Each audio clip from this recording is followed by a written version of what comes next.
And, we can have a lot of ambition. You can have a lot of passion. And there's a lot of passionate people, certainly, in our country. But some of it's misguided, wouldn't you say, today? And especially in St. Louis, it really just brings me a lot of pain to see the protesters. And I understand. I was in Gainesville. I was picking up a burger for Chuck on the way into the nursing home. And I talked to an African-American, nice guy. And I asked him, I said, what's your opinion? What's going on there in St. Louis? You saw what was going on, and he gave me his opinion. He said that guy said he was going to kill him. He was pursuing him high speed. It was a drug dealer, high speed, evading. He didn't want to get pulled over by the police officer, but he said, the police officer, this is what the words of this African-American guy said. Young guy, probably 21, 22. And so I said, do you think they're both wrong? And he looked at me and said, yes, I do. And I kind of see it that way. Now, but if you're a police officer, and I've said this many times on the air, if you run from the police, that's not a good sign to them. Because if you're running from the police, what did you do? They already knew that he was dealing drugs. That he was trying to escape the police by speeding. High-speed pursuit over 100 miles an hour. Now, whether he meant what he said, because he finally did shoot the guy dead, he said, I'm going to kill him. Now, have you ever been angry? Have you ever been upset about somebody that says, if you don't stop doing that, I'm going to kill you? Oh, my God, I'm going to kill you. Or something like that. He said that. Now, that's where they come in and say, see, he had a motive to kill this guy. That's what he wanted to do. It didn't matter. He was going to kill and was going to let this guy just be arrested and taken in and due process and all that other stuff. And that's where, they came in. But they had found this officer. They exonerated him. And, of course, a lot of injuries took place. Over 80 injuries, folks, police officers. It's really, it's gotten bad. It's gotten bad. And what I fear for is the good police officers. The good ones, not the bad ones, the good ones that really would love more than anything not to kill you. Now, I have done a police show with police brutality, one that really is a national story out of Wisconsin, Neenah, Wisconsin. And actually this week, we're going to hear an update on the Michael Funk case and a new organization that's really banding together to find justice for those that have been shot by police unduly. In other words, where they've acted hastily and there was no training and these were bad apples going against them. It's not an anti-police thing. It's against the bad apple or apples that, okay, in this country. Kay Reitz heading it up, and it's going to be a great broadcast, an hour, and it's coming up later this week. Look forward to having Kay back on, and Eagle Nation Cycles. I still got my vest. They put me on the bike and all that. They named me Storm. They gave me a motorcycle name. Great guys. To refresh your memory just a little bit, you can Google, okay, Michael Funk / Post Crescent. All right? There's tons of newspaper ads, television roll-ins and stuff like that. I was on there. They interviewed me 2-3 times when I was up there, NBC and ABC, kind of like a quasi-celebrity, and really it wasn't my intention, honest to goodness. I mean, yes, I wanted more people to listen to the broadcast to find out more about what was going on, but I want you to educate yourself about it a little bit before, if you're curious about this case, because it's kind of big up there. And we gave it some national attention, and it really did help some things along with the exposure that we gave it nationwide. It's just things like that we do here on the broadcast, and we open up the platform for anybody that has such a story and needs an outlet to be able to bring it to light. Because sometimes, You need to push a little bit to get any place. And you know what they say about the squeaky wheel? It happens that way. So sometimes you have to put some pressure on the right people. And again, it's not anti-police. And it should not be this way in St. Louis, but unfortunately didn't like the verdict. But the police thought, with the overwhelming evidence, that this guy was shot because he was breaking the law.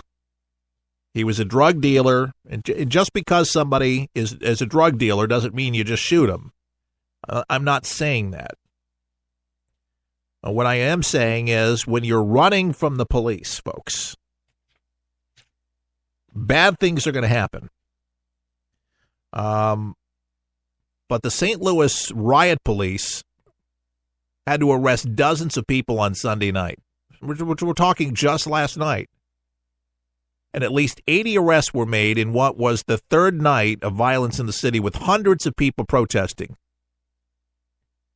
And I'm talking about the decision that found Jason Stockley, a 36-year-old cop, not guilty in the 2011 death of Anthony Lamar Smith. 2011. Now, the verdict has emerged, some of the city's residents prompting daily protests that at times turned violent. Both Friday and Saturday, Sunday, they got agitated and confronted the police officers, and then 30 were arrested Saturday night. On Sunday, hundreds marched through the downtown streets of St. Louis. Did you see the images on television? Crazy. 100 protesters became confrontational while marching towards the center of downtown. The violence, agitators reportedly damaged property, sprayed unknown substance on police officers. Unknown substance. One cop suffered a leg injury and one was taken to the hospital. After ignoring the calls to disperse, arrests were made before midnight by officers wearing riot gear and successfully clearing the street of protesters. Mayor Linda Crossan told reporters at a late-night news conference that the vast majority of protesters are not violent, and the violence was perpetuated by a group of agitators. Bruce Franks, Democratic Senate representative who participated in the march, seconded the mayor, saying that people who engaged in violence are not protesters, but rather a distinctive group from the actual marches. Protest organizer Anthony Bell, however, said that while he believes nonviolence is the best way to achieve change, he does not condemn the violent protesters. Citing Dr. Martin Luther King Jr., I do not say the demonstrations are wrong, but I believe peaceful demonstrators are the best. Some protesters have defended themselves, saying the police provoked the violence by showing up in riot gear and armored vehicles. It's precautionary. Given Antifa and given other posts, what are you supposed to do? They're sitting ducks as it is, and you got the agitators that you just heard that come in and upset. It's always bad apples. Yeah, most of them were peaceful. And unfortunately, you get these agitators that come in, and they stir in, and they embed themselves cleverly. They got nothing better to do, and they're definitely not King supporters, because if they were, they would be peaceful. But people have a right. Thank God that we have the right, that we can assemble, we can protest, we can speak our minds. That's a good thing. But when violence, when people find that that's what they have to do, there's no place for that. Should be arrested, taken off the street immediately. That's not how we change things. That's not how we fix things. An eye for an eye and a tooth for a tooth. It just doesn't work. Clearly. That's the one thing. They want justice. The rule of law comes down. The verdict is handed down. They don't want to go through the transcripts to find out how they reached the verdict. And here's the real thing that just really annoys me. This is the takeaway common sense portion of the broadcast, okay? And that's important. It's they make this guy who got shot to be Gandhi. They make him out to be some type of hero, almost like king-like, like a martyr. I'm very saddened that this young man got shot to death at a young age doing bad things. A lot of people have gotten shot in our country and around the world by doing bad things. You can't blame an officer entirely for ending his life when he was just doing his job. Now, on the dash cam and on the audio, the police officer said, "I'm going to kill you." It's at high speed. I'm sure the guy was stressed. I'm sure he was upset. This guy had nothing in his record showing that that was the type of person that he goes around to shooting anybody, shoot him up, bang, bang, which that's what happened to the Neenah Police Department. Untrained. And just shoot and then ask questions later.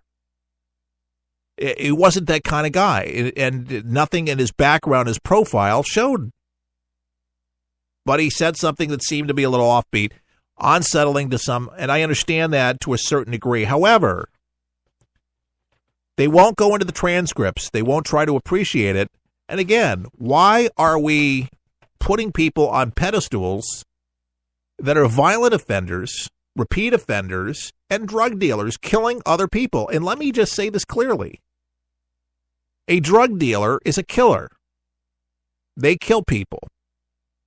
They hook people with heroin and opioids and all this crazy type of marijuana they lace that make people crazy, that literally they never are the same, can't bounce out of it. There's names for it. There's just all sorts of, for a quick buck, for a quick high, they kill people for a quick buck.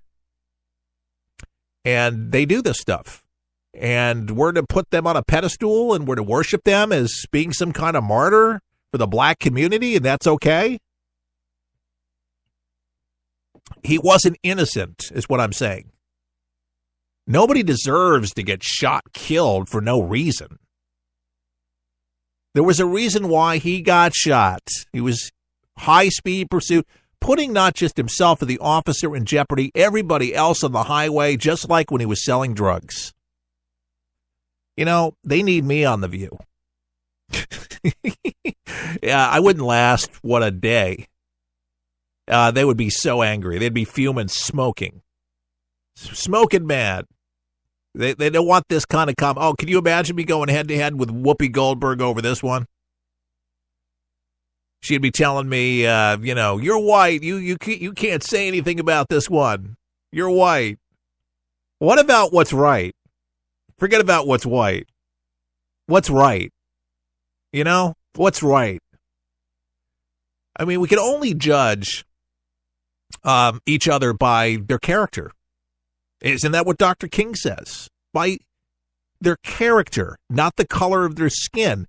What was the guy doing? Where was he going? What do we know about him?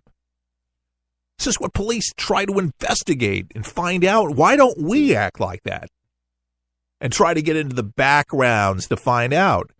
Did the officer had disciplinary infractions in his file before? Was there something, anger management? Anything like that? He beat his girlfriend? Was there a stressor that made him do it? Did he hate black people? Was he racist? What does his friends say? What does his family say? And none of those things were found.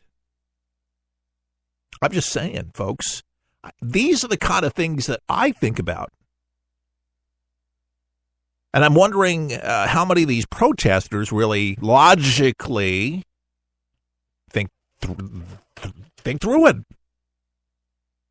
and ask these questions instead of just saying that it was wrong and the officer needs to be shot himself and yada, yada, yada. It wasn't enough that he withdrawed, got out of law enforcement and did this. They want him to do the rest of his life behind bars because he was simply doing his job. And that's basically the conclusion, that the officer did not act hastily. Now they say, well, the DNA of the officer was found on the gun, and it looked like that he planted the gun